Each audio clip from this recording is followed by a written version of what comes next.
Hi guys, what's up? This is Maria. Breakfast po tayo guys. It's not heavy kasi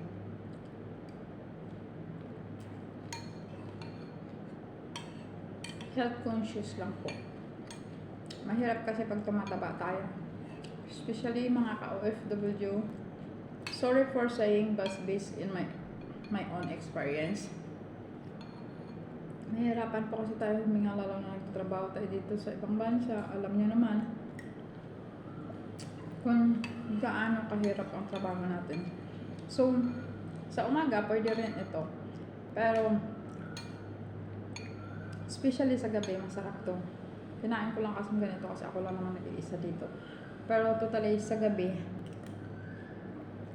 ito ang masarap kainin, light lang siya.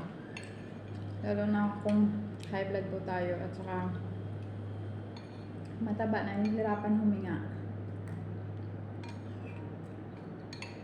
For dieting pa.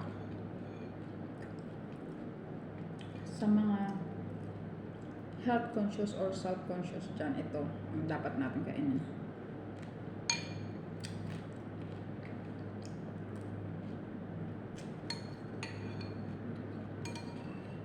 Ito po yung gawa sa corn flakes.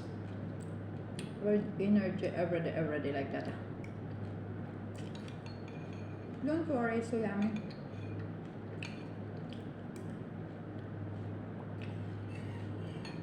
So, pilit lang po.